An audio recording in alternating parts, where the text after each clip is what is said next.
sea, hice una práctica en el Ministerio de Salud con nosotros, un tiempo álgido. Si tenemos tiempo, claro que tenemos tiempo, estamos medio comprimidos, pero vamos a ver si podemos ver algo sobre tenencia responsable. Nos ayudó en la época de la compilación del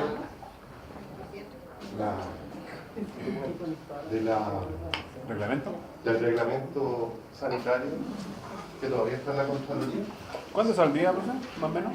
Cuando la Contraloría lo Pero apruebe, usted no podría llegar aquí, ¿no? no sabemos. ¿Salió ya el de la subvención? Sí, pues.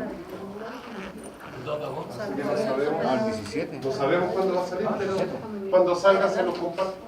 2 de agosto al 2 de agosto. 17 de agosto. Eso le iba a decir. ¿De dónde salió? ¿Qué es lo que es un brote?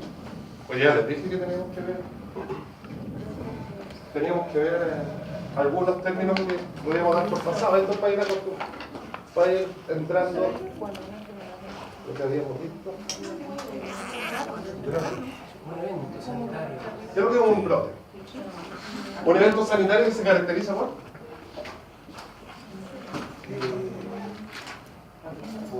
¿tuvieron epidemiología ustedes ya?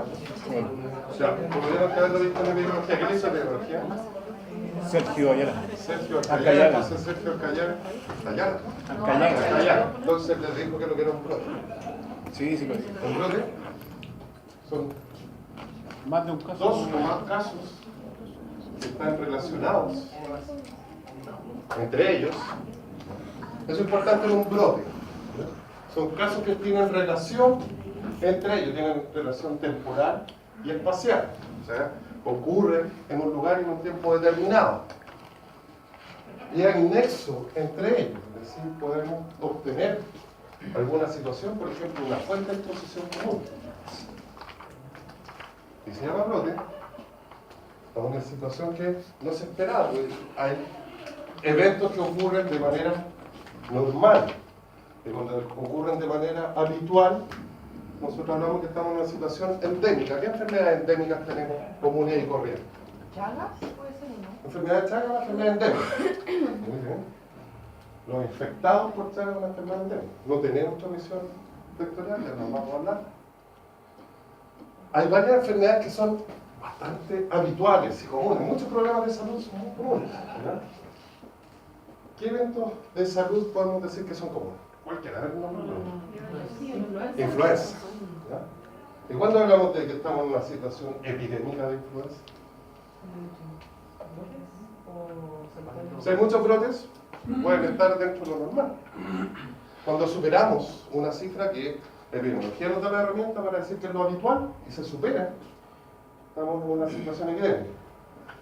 Hay algunas enfermedades que lo esperado es cero. O sea, ahí, aunque sea un solo caso, estamos hablando de un brote epidémico, de una situación epidémica. ¿Qué pasa con el cólera? ¿Alguien me escuchó? ¿Qué es lo que es el cólera?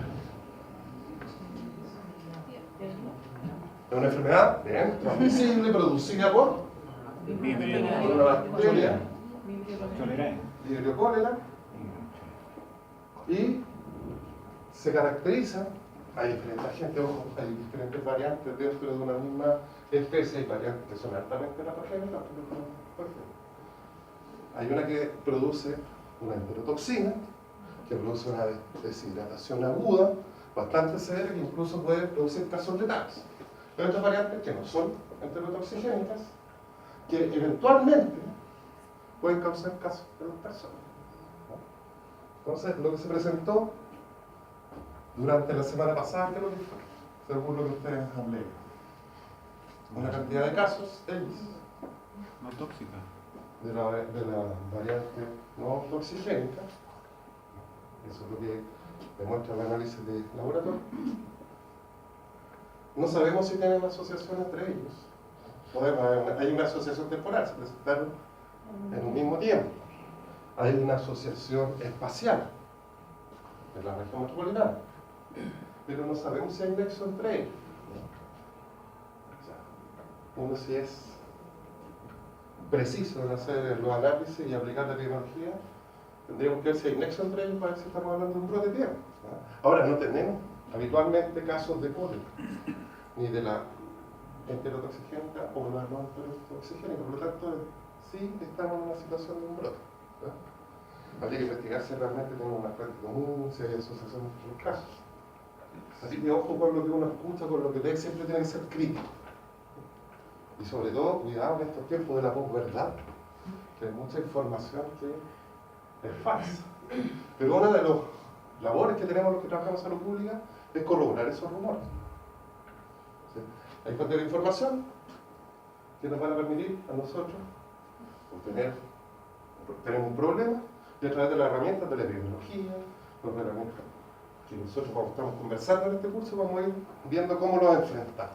Entonces hay que hacer una investigación epidemiológica y de acuerdo a la investigación epidemiológica uno toma una serie de medidas que tienen que ver con la prevención de nuevos casos. Ojo, esto para que lo anoten, esto sí que me gustaría que lo anoten. ¿Para qué sirve la salud pública? La herramienta de la salud pública cuando nosotros tenemos un problema sanitario tiene que investigarse. ¿Qué otro evento de salud pública ha sido noticioso en estos últimos días? Quintero. ¿Qué pasó en Quintero?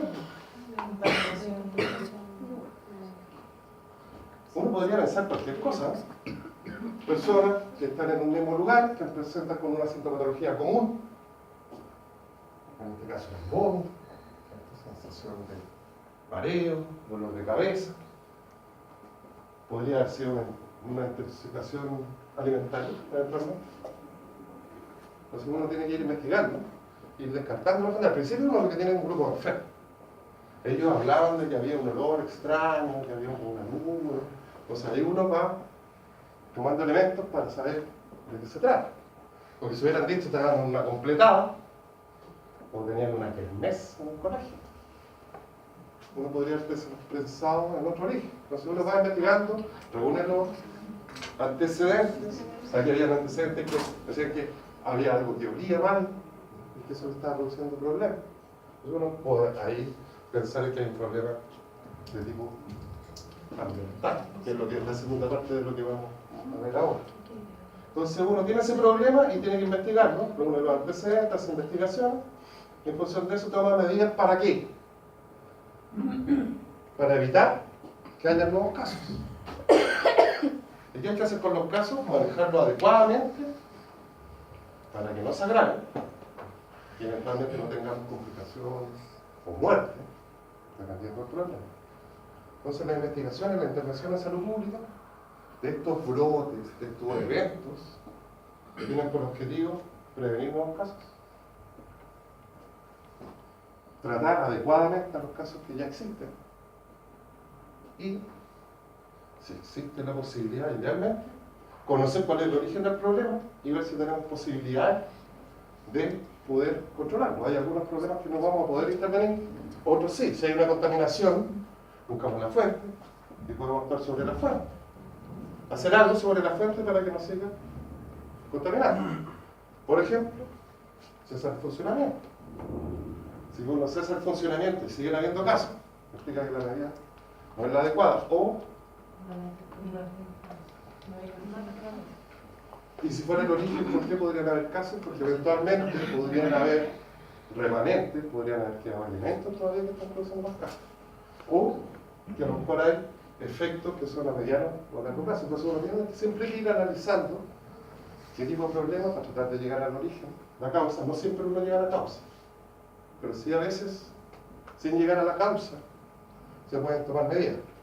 John Snow nunca supo que el problema, ustedes vieron John Snow con la cólera en Inglaterra, se dio cuenta que las personas tenían una asociación espacial temporal, estaba asociado al consumo de agua contaminada.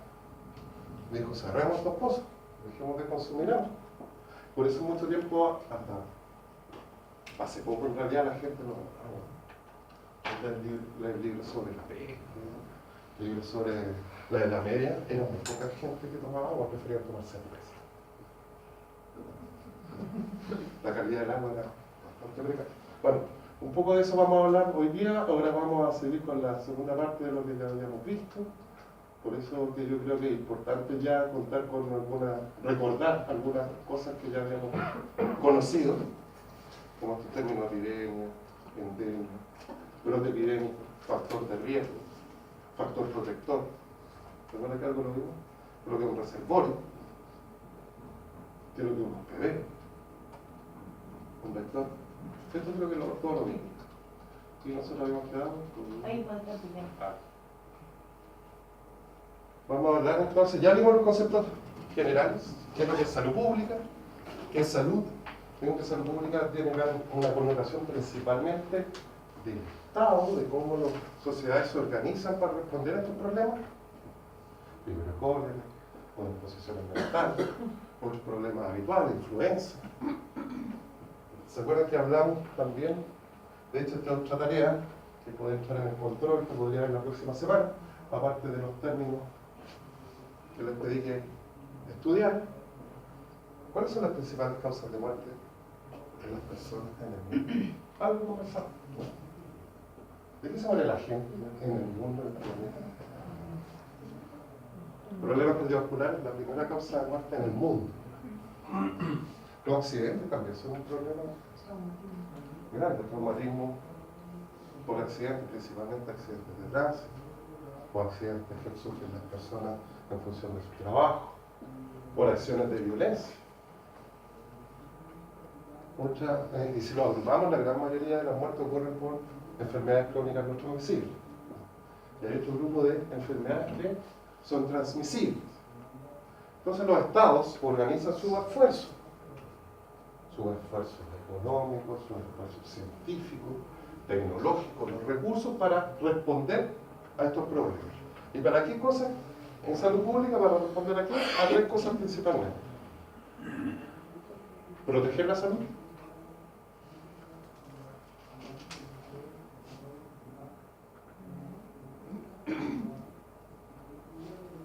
promover, o sea, no estamos conformes con el estado que estamos de salud, queremos seguir avanzando. Acuérdense del concepto individual de la salud, el completo bienestar, queremos llegar al completo bienestar de todas las personas.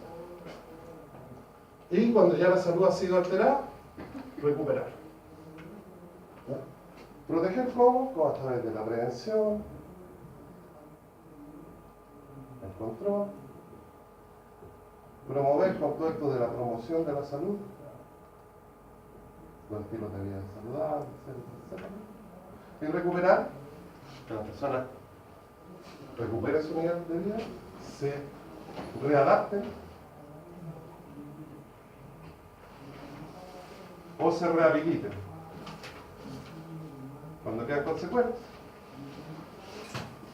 que se rehabiliten, que vuelvan a obtener las capacidades para desarrollarse adecuadamente como personas en el medio. Acuérdense que la salud pública tiene un enfoque no solamente físico, también tiene los aspectos psicológicos, los sociales, incluso los espirituales, ¿no? ¿Y cómo nos organizamos entonces? ¿Qué normativas tenemos? Eso es lo que vamos a ver. Dijimos que la salud pública era un derecho. Vamos a hablar de política, lo que comenté en la primera clase, pero con altura de miras. Es un derecho humano fundamental. ¿Cuáles son los derechos humanos fundamentales? El primer derecho humano fundamental, el primero, el derecho a la vida. ¿Cuándo empieza el derecho a la vida? Hay posturas filosóficas, hay posturas religiosas, hay posturas científicas. Algunos dicen que la vida nace desde la concepción, desde que se unen pronombres masculinos con uno femenino, ese es para el caso de los mamíferos superiores o de los vertebrados superiores. Algunos hablan de la concepción. En algunas religiones, desde que tienen alma. Alguna cultura, desde que los niños aprenden a hablar. Incluso les ponen nombre a los niños cuando tienen como 3 años. Antes no les ponen nombre. Muchas culturas, sobre todo las que tienen un nivel de desarrollo menor, por razones económicas, sociales y sanitarias, la letalidad infantil es uno de los grandes problemas de la humanidad. Entonces, como había una alta letalidad infantil, no le ponían nombre a los niños. Y le ponían nombre a los 3 hijos. Y de ahí, cuando le ponían nombre, lo empezaron a considerar personas. Entonces, ¿cuándo empieza el derecho a la vida? Va a depender de nuestras creencias filosóficas, religiosas. Los occidentales tenemos diferentes concepción de la vida respecto a los orientales. Pero todos, independientes de nuestra religión, de nuestra postura política, decimos que la vida es un derecho humano que todo el mundo, por el hecho de existir, lo tiene. Y otro derecho humano básico, o sea, fundamental, es el derecho a la salud. Hay otro derecho a la religión, el derecho a la libre expresión, el derecho a tener una nacionalidad, el derecho al trabajo. O sea, la salud es un derecho fundamental porque si no tenemos ese derecho, estamos incapacitados de poder desarrollarnos como personas. Por eso es fundamental. ¿Qué significa que es universal? Para todos. Blanco, negro, rojo, amarillo, azul. Todos tenemos derecho a la vida, derecho a la salud, derecho a la nacionalidad. ¿Y qué significa es inalienable? Es como algo. Sin discriminación. No, inalienable que no se puede perder, nadie te lo puede quitar. Y es tan básico y es tan fundamental que ni siquiera uno mismo tiene derecho a quitarse. Y por eso que muchas culturas, o sea, prácticamente todas las culturas, incluso casi todas las religiones, consideran el suicidio un pecado, o legalmente está penado un intento de suicidio. Porque no solamente afecta al individuo, todo el grupo humano se ve afectado por el tema de no querer mejorar tu condición de salud. Un ejemplo bastante sencillo para entender esto es el uso del cinturón de seguridad. El uso del cinturón de seguridad obligatorio. Aunque uno no lo quiera usar, tiene que usarlo. Y si no lo usas, te multa. ¿Y por qué si yo vivo en un mundo libre, por qué yo no puedo andar con cinturón de seguridad? ¿Qué me pasa si no ando con cinturón de seguridad y tengo un accidente? Mayor probabilidad de muerte. Mayor probabilidad de muerte o de lesiones graves. Si me muero, le genero problemas al resto también. Nosotros estamos en edad productiva. Es decir, nosotros tenemos que mantener al resto de la sociedad. Si una persona tiene lesiones graves porque no usó cinturón de seguridad y va a ocupar una UCI, le estamos dando el derecho a otro que sí, a lo mejor quería usar cinturón de seguridad, si respetaba y necesita tener acceso a ese mismo bien. Es por eso que también es un ejemplo bastante sencillo del tema del derecho a la vida que es inalienable. O sea, yo no lo puedo quitar a mí.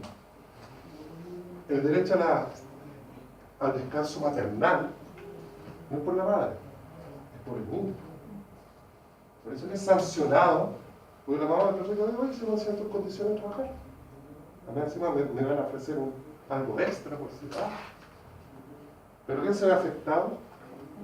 El niño, que tiene derecho a la lactancia. Por eso casi todas las legislaciones en todos los países protegen la maternidad, protegen la lactancia, algunos más que otros. Por ejemplo, Estados Unidos, que es uno de los países grandes defensores de la libertad, el derecho prenatal prácticamente no existe. Curioso, pero se defiende sí, el derecho prenatal. Entonces es un derecho fundamental. Si no lo tenemos, no podemos disfrutar de la vida, no tenemos posibilidad de desarrollarnos como personas, ni aportar a la sociedad, que es lo que debiera hacer cualquier individuo. Es universal, es para todos los seres humanos, no es para algunos, no tiene exclusividad. Y es inalienable, es decir, nadie tiene derecho a quitármelo, ni siquiera yo mismo. Hablábamos que uno de los grandes desafíos que tenemos en la salud pública chilena es poder asegurar este derecho a la salud. Está establecido incluso en nuestra constitución política. Hay muchas constituciones políticas que tienen un gran defecto. Yo he tenido la suerte de compartir con colegas de otros países. Y en Brasil, por ejemplo, se asegura la salud. Uno puede asegurar por ley la salud. Yo por ley les digo que ninguna empresa va a superar por eso. O sea, algunos países aseguran la salud, cosa que es imposible. Pero la atención, aunque no, ahí sí, por eso. Hay algunos países, algunas constituciones, que son bastante poco razonables y indican que aseguran la salud, cosa que no se puede hacer. Pero sí otras, que en general la mayoría de los países occidentales aseguran el derecho a la salud, al acceso a la atención a la salud. Y uno de los grandes problemas, y por eso pongo a la mujer y reivindico la lucha de la mujer, uno de los grandes problemas que tenemos en el mundo, en nuestro país también, son las brechas respecto a la mujer en salud. Las grandes brechas sanitarias que existen en el mundo y en el país están afectando a la mujer. Tienen menos resguardo. Hace poco, recién el año pasado, se aseguró que no tuvieran diferencias en las instituciones de salud. Entonces, se grababan más algunos programas que atendían a la mujer. Y lo resolvieron de la mejor forma, ¿no? Algunos dicen que el derecho es la verdad es que ahí es donde hay unos problemas. ¿Dónde hay otros problemas en el tema de los derechos a la salud? Algo que es más cercano a nosotros como médicos veterinarios. La gente rural tiene menos, o las brechas en salud son mucho más grandes que las personas que viven en zonas urbanas, principalmente por facilidades de acceso. Y existe también brecha en los distintos grupos socioeconómicos. Los grupos socioeconómicos más desprotegidos tienen peor nivel de salud que los que tienen mayor nivel socioeconómico. No quiere decir que individualmente se enfermen, pero en general los problemas de salud, las dificultades para acceder, para tener una atención oportuna y de calidad, tienen que ver con brechas de género, las mujeres, brechas urbano-rural, brechas que tienen que ver con las actividades socioeconómicas. Los niveles socioeconómicos tienen brechas más grandes, los más bajos, las personas que tienen más recursos, por lo general su nivel de salud es mucho más alto. Las mismas diferencias se presentan en los países. Es indudable que el nivel de salud que tienen los países europeos occidentales es mucho mayor que los países centroamericanos, o que la África subsahariana, o que algunos países del sudeste asiático. Entonces, existen una serie de brechas que a través de la normativa es una forma de poder tender a superar. Siempre la normativa es posterior a los problemas. Existe una serie de, en nuestro país y prácticamente en todos los países del mundo, existen una serie de organismos públicos que se encargan del tema de la salud. Pero en general, la salud es un tema público y privado. Las familias también son un tema responsable, los individuos, las familias, las universidades que no son estatales necesariamente, los grupos profesionales. Pero desde el punto de vista institucional, en los países hay una serie de actores que tienen relación con la salud. Y en la gran mayoría de los países, los temas sanitarios, las políticas de salud, las ve el Ministerio de Salud. Pero hay otros, y aquí puse algunos, de organismos públicos que están encargados de los temas, o que tienen relación con los temas de salud pública. ¿El Ministerio de Medio Ambiente tendrá alguna relación? Con el ejemplo Quintero sabemos que efectivamente tiene responsabilidad respecto a algunos factores ambientales que afectan la salud de la persona. ¿El Ministerio de Agricultura tendrá que ver con la salud, no? Alimentación, todo lo que es nutrición. Todo lo que tiene que ver con la inocuidad alimentaria, un tema mucho más completo que no sé si lo han escuchado, que se refiere a la seguridad alimentaria. ¿Han escuchado hablar de seguridad alimentaria? Que uno de los roles del médico veterinario es la seguridad alimentaria. La seguridad alimentaria tiene dos componentes. Uno es la inocuidad. Profe, ¿qué dice ahí abajo la última recuperación? Rehabilitación. La carita. Ah, Rehabilitar. Seguridad alimentaria. Este rol principalmente del Ministerio de Agricultura, también de Salud. Inocuidad alimentaria. ¿Qué significa inocuidad alimentaria? ¿Qué significa que los alimentos sean inocuos? No se preocupen, lo vamos a ver más adelante, pero que no haga daño, que no nos enfermemos de lo que comamos. ¿Y cuál es el otro componente de la seguridad? Que tengamos alimento en calidad y en cantidad suficiente.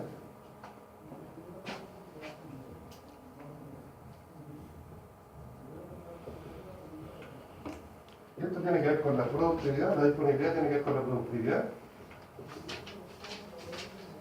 tiene que ver con la distribución, o sea, con el acceso.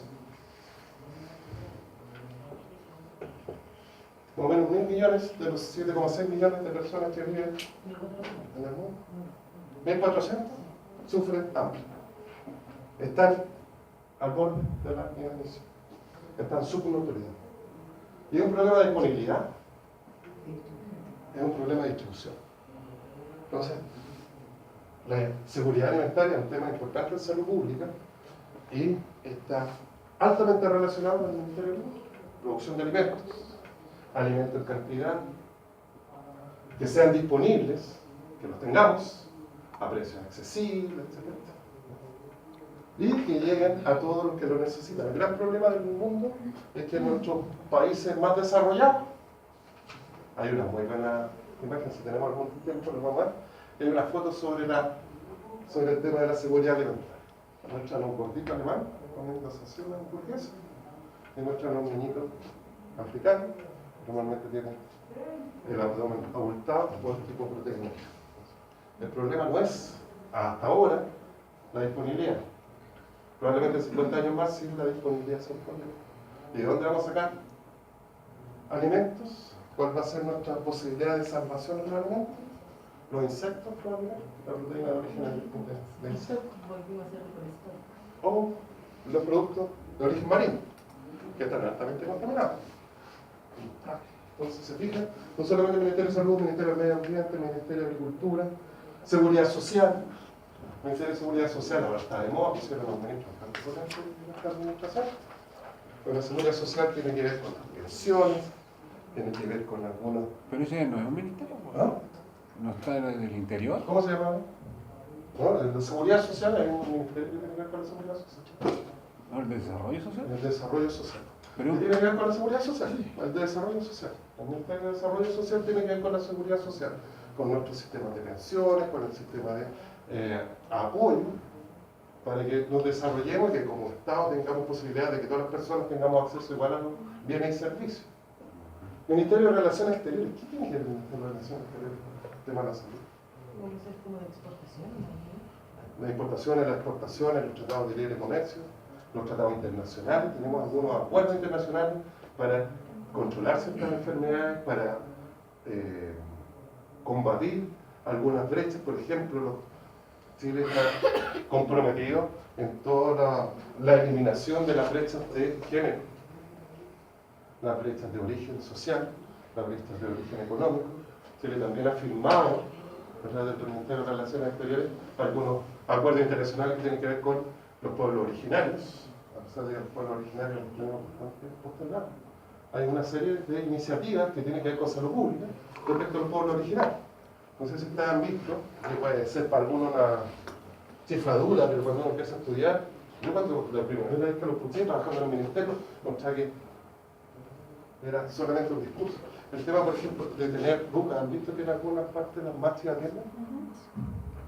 Y la verdad que significan un apoyo importante. Hay mucha gente que tiene confianza absoluta en los sistemas tradicionales de tratamiento. Y muchos de nuestros problemas son de salud ambiental. Y a veces necesitamos a alguien que nos escuche, ¿verdad? Y esa posibilidad de optar a medicinas tradicionales, que hay mucha gente que... Y además que tienen algunos principios bastante, cuando uno lo empieza a investigar, principios científicos, uno puede, a través de la ciencia puede investigar que la medicina tradicional sí entrega aportes a la salud. Por lo tanto, todos estos acuerdos internacionales que están por el Ministerio de Relaciones Exteriores afectan también o tienen que ver con la salud pública. Ministerio de Educación. Uno de los principales determinantes de la salud es el nivel socioeconómico y el nivel educacional. Y las políticas de educación en un país se hacen a través del Ministerio de Educación. Nosotros tenemos la suerte de que somos un país con un nivel de alfabetismo casi del 90% o más. Pero tenemos analfabetos por desuso. ¿Sabes lo que es el analfabetismo por desuso? Las personas que aprendieron a leer, a escribir, a sumar y a restar, y porque no lo ejercitan, se les olvida. ¿Y cuál ha sido uno de los grandes? Bueno, hasta antes de que aparecieran todas estas cosas digitales, la cuarta era uno de los grandes aportes contra el analfabetismo en desuso. La gente en el campo, la gente pobre, leía la cuarta por el libro. Y eso es un mayor analfabetismo. Ojo, no solamente las políticas públicas contribuyen. Pero claro, las políticas de educación pasan por ahí.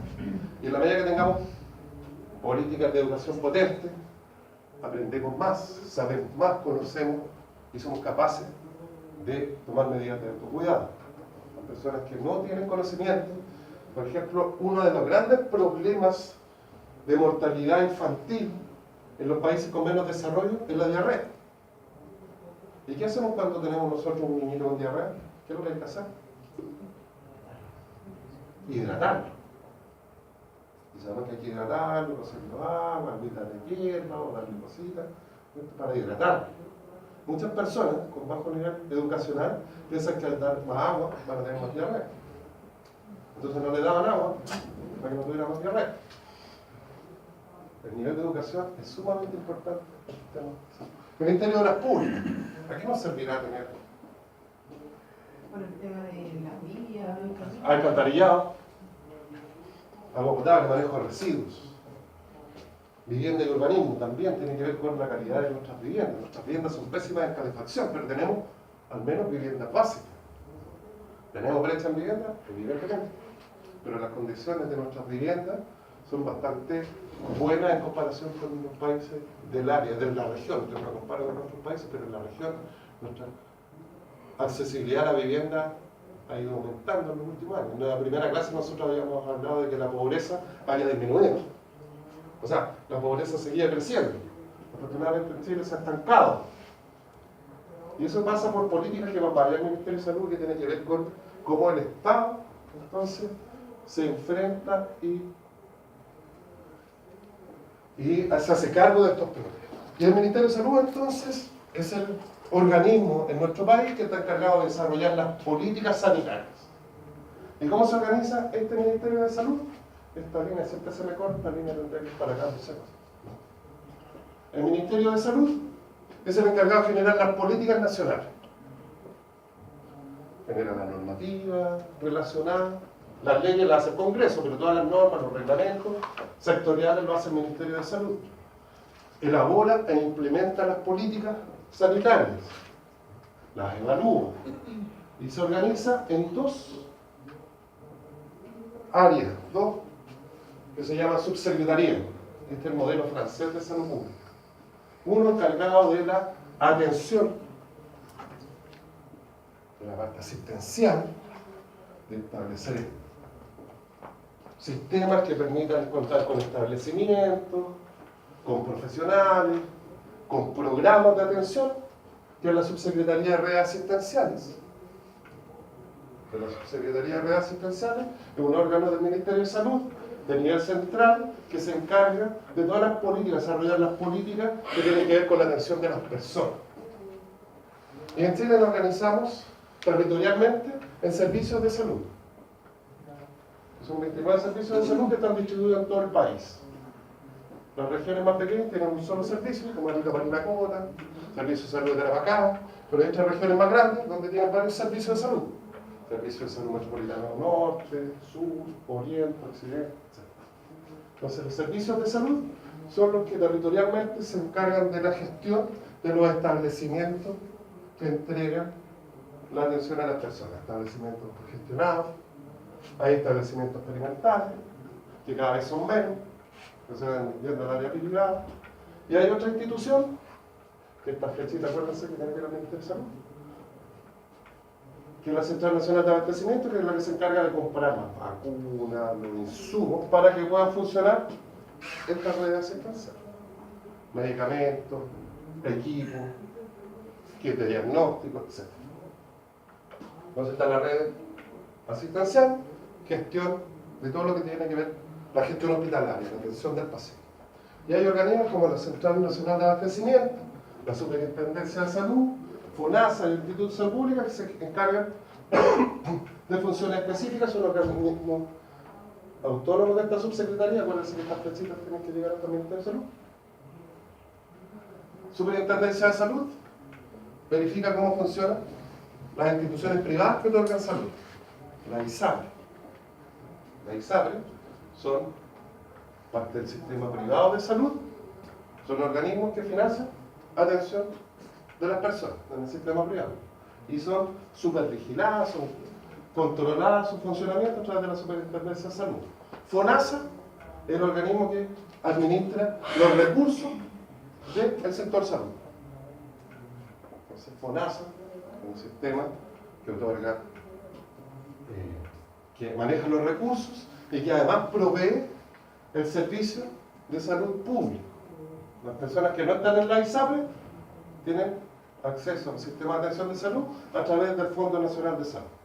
El Fondo Nacional de Salud, entonces, es una ISAPRE del Estado y además maneja todos los recursos para que el resto del sistema funcione. El Instituto de Salud Pública es un organismo independiente, autónomo del Ministerio de Salud, que es nuestro laboratorio de referencia internacional, nacional. El laboratorio de referencia nacional es el Instituto de Salud Pública y es el que regula y supervisa que todo lo que se diagnostica en nuestro país esté de acuerdo a las instrucciones que establece el Ministerio de Salud. Tiene una red de laboratorios que están fiscalizados por el Instituto de Salud Pública, fiscaliza los fármacos que ingresan a nuestro país, es otra función del Instituto de Salud Pública. Entonces el Laboratorio de Referencia Nacional verifica que los laboratorios privados y públicos hagan el trabajo de manera correcta, los supervigila, fiscaliza el ingreso y registro de medicamentos en el país, medicamentos y otros elementos, hasta los convenios, los plaguicidas de uso sanitario. Entonces el Laboratorio de Referencia Nacional es un laboratorio que entrega autorizaciones para el funcionamiento y comercialización de los fármacos.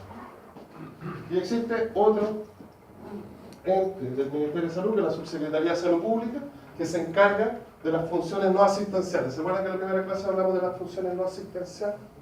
Los programas de prevención y control, la fiscalización sanitaria, la desarrolla la parte normativa, la parte de política la crea la Subsecretaría de Salud Pública y es ejecutada a través de la Autoridad Sanitaria Regional, que es la Seremi de Salud.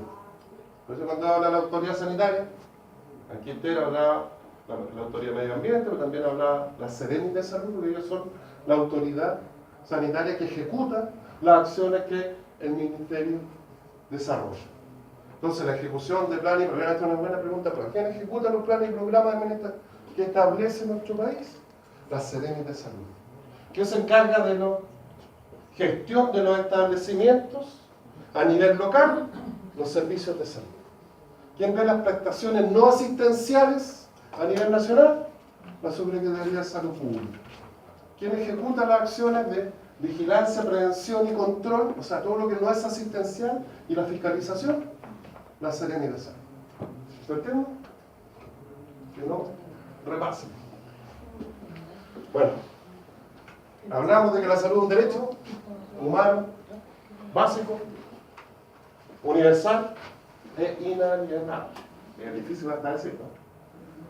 Y esto está consignado a nivel jurídico en nuestro país, la Constitución Política del Estado. Que nos guste o no nos guste, todas las constituciones en los países establecen el derecho a la protección de la salud. No a la salud, como dicen los presidentes, sino a la protección de la salud. Y creo que establece que el Estado va a asegurarle a los ciudadanos, a las personas que habitamos en este país, chilenos y no chilenos, a los que vivimos en este país, garantizar el acceso, o sea que las personas puedan acceder a los servicios de salud, a la atención en salud y a los servicios no asistenciales, a la protección, a la prevención, al control. Establece en nuestra Constitución, nosotros somos un país capitalista, prestaciones públicas y privadas. Las privadas son muy altas económicamente. La pública es mucho más cuestionada, tiene mucho más limitado el recurso y es la que tiene que hacerse cargo de la situación de salud de las poblaciones más vulnerables. Y establece también esta Constitución el derecho a que las personas tienen a elegir a cuál sistema se acoge. No sé si realmente nosotros tenemos la opción de elegir, pero eso es lo que dice nuestra Constitución del Estado. Y hay otro tema, que también aquí hay una brecha importante, La Constitución nos asegura el derecho a vivir en un ambiente libre de contaminación. Esos son nuestros derechos como personas por vivir en esta república, por ser ciudadanos de este país. Las personas que viven y habitan en nuestro país tienen estos derechos.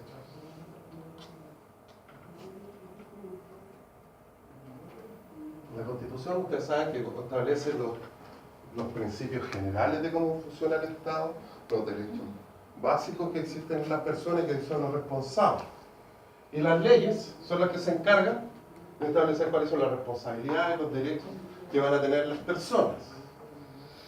Y hay un tipo de ley, que es el Código Sanitario, en realidad un decreto con fuerza de ley, que fue publicado ya bastante antiguo. El primer Código Sanitario que tuvimos nosotros fue en el año 24 más o menos, 29, ¿no? Se modifica en el año 68. Y este Código Sanitario define quién es el responsable de hacer cumplir este derecho a la salud que establece la Constitución. O sea, lo que hace el Código Sanitario es definir quién es el responsable y de qué manera se va a encargar este responsable de asegurar el derecho que tienen las personas a acceder a el derecho a la protección de la salud. Responsabiliza específicamente al Ministerio de Salud y a la Autoridad Sanitaria para que elimine y controle factores del medio ambiente. Y hay todo un capítulo que habla de cómo se hace el control ambiental, cómo lo efectúa. Rige las materias con el fomento, acuérdense que estamos en el lenguaje del año 68. Algo más moderno sería la promoción de la salud, mejorar la condición de la salud de la población, la protección, prevención, control de factores que afectan la salud y la recuperación de la salud en el caso de que la salud se vea alterada. Vamos repasando todo lo que ya habíamos visto. Y define cuáles van a ser los reglamentos que van a hacer cumplir estos derechos, cómo se va a ejecutar estas acciones en concreto. Hay otra serie de leyes bastante importantes y cada vez salen más. Podríamos ir actualizando, una tarea podría ser la actualización de todas las leyes que tienen que ver con el tema de salud. Pero aquí hay una ley que son importantísimas, las prestaciones de salud, las prestaciones que van a ser públicas y privadas. Hay una ley de ISAPRE, que son las instituciones de salud previsional, que son de carácter privado, establece cómo se funciona, cómo se constituyen, qué es lo que tienen que hacer, de qué manera las personas se adscriben a estas instituciones y cómo le tienen que entregar los servicios. Hay una ley específica de sistemas de salud para las Fuerzas Armadas. Prácticamente todos los países la tienen. Las Fuerzas Armadas generalmente por razones de seguridad nacional tienen sistemas de salud que son específicos para ellos. En Estados Unidos, por ejemplo, una gran parte de la investigación en salud la hacen organismos militares. Me parece que uno ve en las películas andando militares, inventando armas, y tiene que ver con eso, con temas de seguridad nacional. Aquí en Chile tiene que ver con que las personas que pertenecen a las Fuerzas Armadas tienen un sistema de salud que es distinto al resto de las personas. Hay una ley de accidentes de trabajo y enfermedades profesionales que creo que es deber nuestro conocerla. Establece cuáles son las enfermedades que afectan a los trabajadores. Nosotros como médicos veterinarios tenemos una serie de riesgos, principalmente de orden biológico y de orden físico, bueno, químico también. Estamos expuestos a agentes físicos, químicos y biológicos importantes. Y somos, dentro de las profesiones a nivel mundial, tenemos particularidades bien importantes. No sé si ustedes saben, yo creo que sí, porque esto es de conocimiento público, esto es como leer en internet. Las profesiones que tienen mayor tasa de suicidio son los médicos veterinarios. ¿Por qué? Es una muy buena pregunta. ¿Por qué creen ustedes? Hay dos factores sumamente importantes. Los accesos a los fármacos. Y otro tema que es muy cercano, que ojalá tengamos tiempo para conversar. Sensibilidad frente a la eutanasia. O sea, nosotros vivimos diariamente, cotidianamente, tomando decisiones que tienen que ver con la eutanasia. Por ejemplo, los que trabajan en producción animal. La gran mayoría de los animales que están en consumo terminan en un matadero.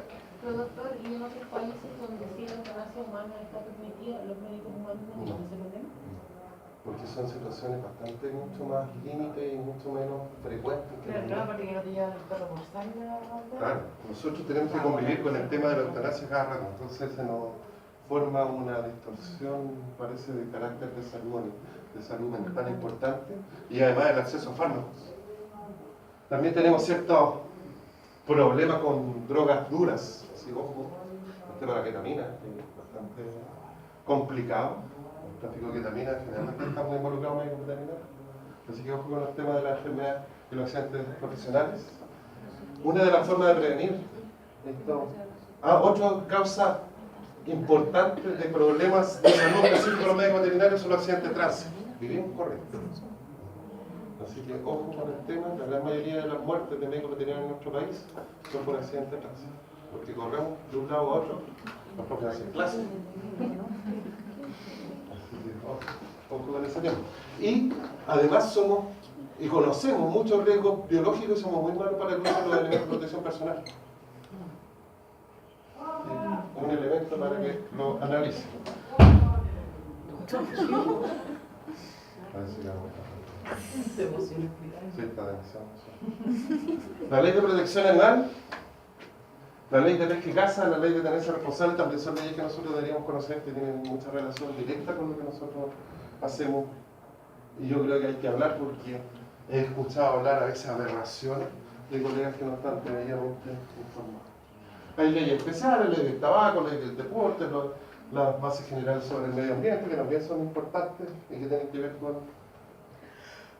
con la salud pública. Voy a hablar de algunos reglamentos que es importante también que conozcan, si bien es cierto, no son de obligación nuestra, tenemos algunas responsabilidades. El reglamento sobre notificación de enfermedades transmisibles, declaración obligatoria, la enfermedad de notificación obligatoria. Aquí ustedes ven un listado importante de enfermedades que los médicos, los profesionales de la salud, médicos y también los químicos farmacéuticos, los que están encargados de hacer diagnóstico humano, tienen la responsabilidad de notificar. ¿Cuáles son? Hay distintos tipos de modalidad de notificación, una de diaria, una inmediata, otra por laboratorio. Aquí están las enfermedades de notificación diaria y yo marqué a propósito algunas en rojo. ¿Qué tienen de común estas enfermedades que están marcadas en rojo? Son zoonosis. Un número importante de las enfermedades de notificación obligatoria que tiene que ser el médico cuando las diagnostica, incluso cuando las sospecha. Aquí me falta antivirus. Ahí está, no, que no hay inmediato. Perdón, estas son diarias. Estas son diarias. Cuando las diarias se hacen con el diagnóstico de laboratorio confirmado. Entonces, diariamente, cuando existe diagnóstico confirmado de estas enfermedades, hay que hacer notificación inmediata. Varias son zoonosis. Declaración obligatoria. Miren, ni se nota el nombre. La gran mayoría de las notificaciones obligatorias del laboratorio también son agentes zoonóticos y se van a agregar más. Otro reglamento que también deben conocer es el reglamento de... ojo, notificación obligatoria. En el caso de la rabia, los médicos notifican obligatoriamente toda sospecha de rabia que tengan por la atención del paciente. Tienen el deber de considerarlo en el diagnóstico de enfermedades neurológicas. Hay un reglamento específico sobre la rabia. Pero no, hay una manera de reglamento, porque creo que es importante que lo tengan presente, lo vamos a ver en la clase de rabia. El responsable de cumplimiento es la autoridad sanitaria regional. ¿Quién es la autoridad sanitaria regional? La Seremi de Salud. Indica una serie de responsabilidades que indican las responsabilidades de los propietarios de mascotas. Dice que tienen que vacunar obligatoriamente a caninos, felinos y otras especies de interés epidemiológico. La obligación es del propietario. ¿Y quién debe certificarla? Un médico veterinario. O sea, la vacunación tiene que ser, deberíamos decir, la vacunación es la obligación del médico veterinario. ¿Ya? El certificado dice que la obligación es de certificar. ¿Ya? Así que podrían certificar nuestras vacunas que no hay. El deber de uno es certificar lo que uno hizo. Hay una responsabilidad legal.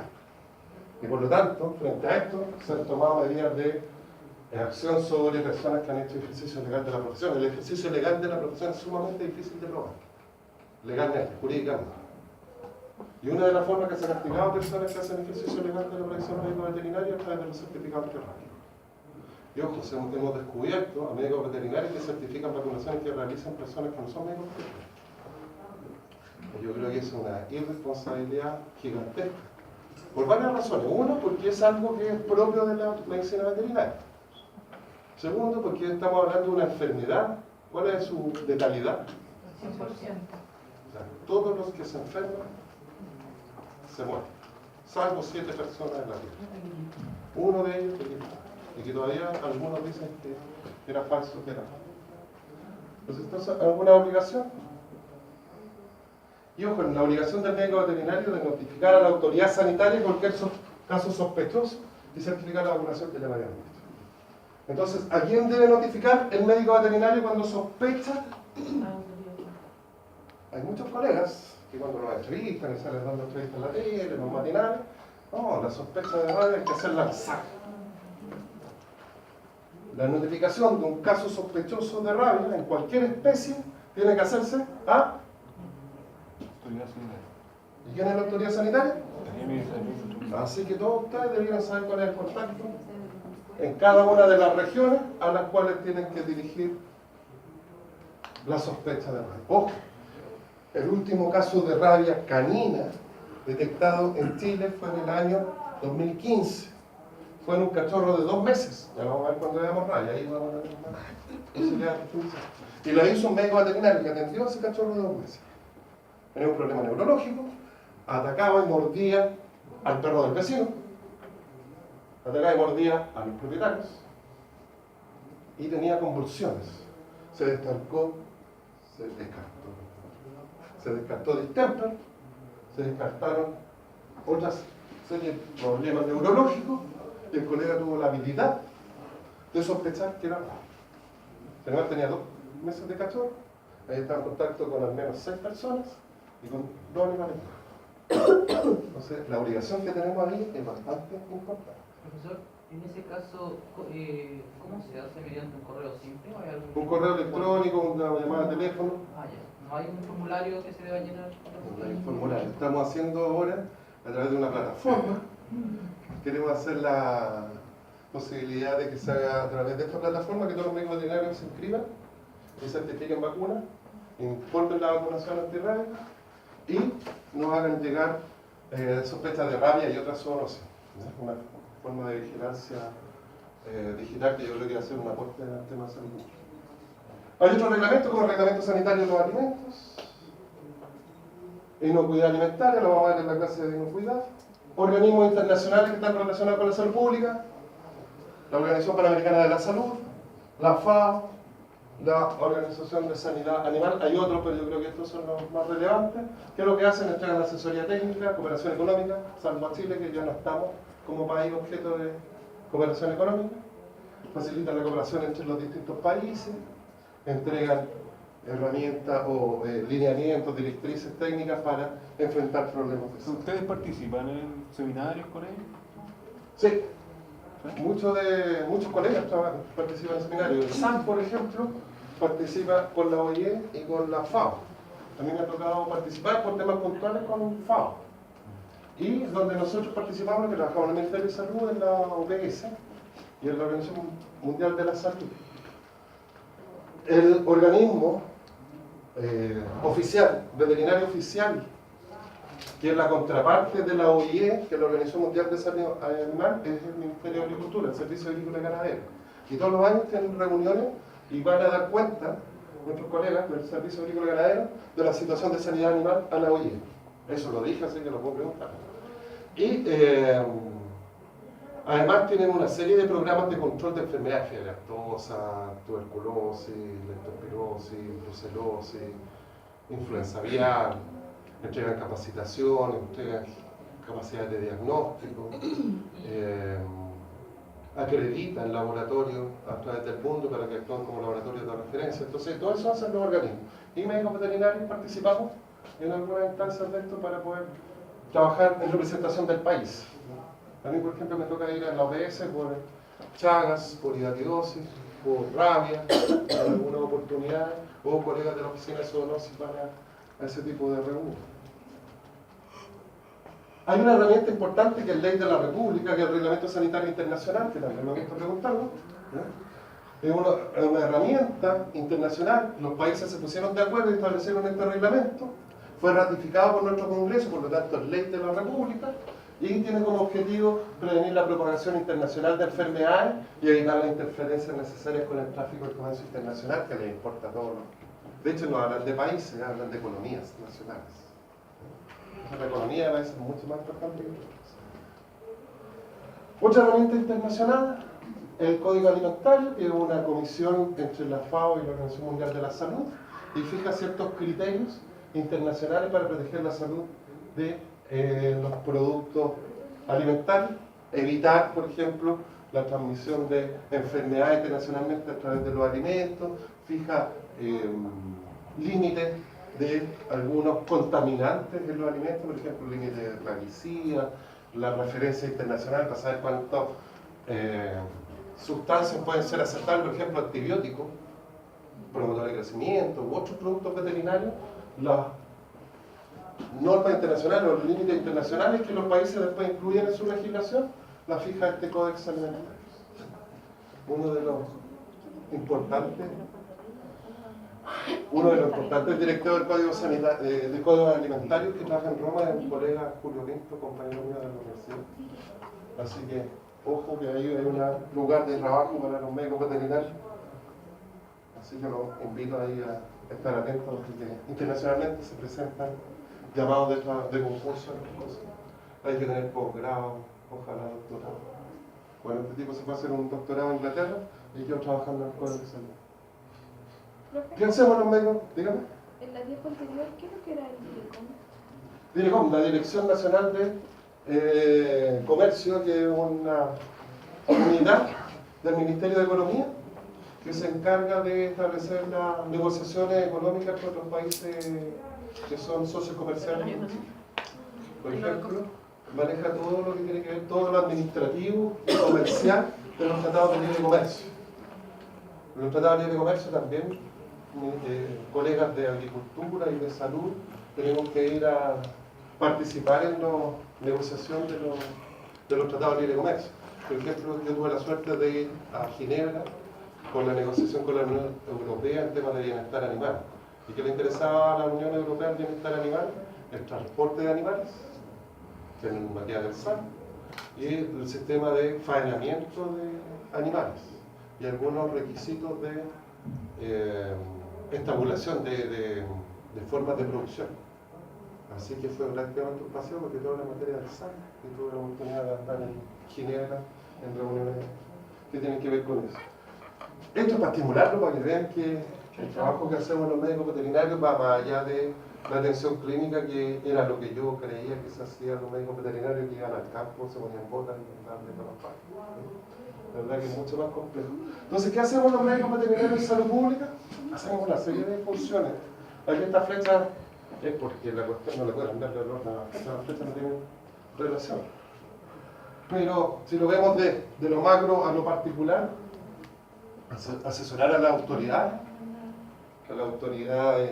frente a un brote de algún problema de salud que tenga que ver con zoonosis, con inocuidad alimentaria o con otros problemas relacionados con la salud animal, los que son convocados para poder orientar a la autoridad somos los médicos veterinarios.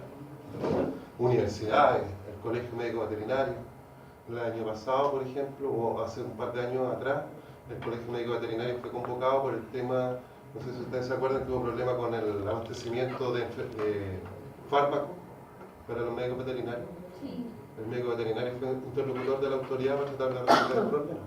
Hacer un botiquín médico veterinario de manera expedita, cosa que puedan comprar, no solamente en la farmacia, sino también en los laboratorios, y poder entregar medicamentos que son de uso humano para el uso en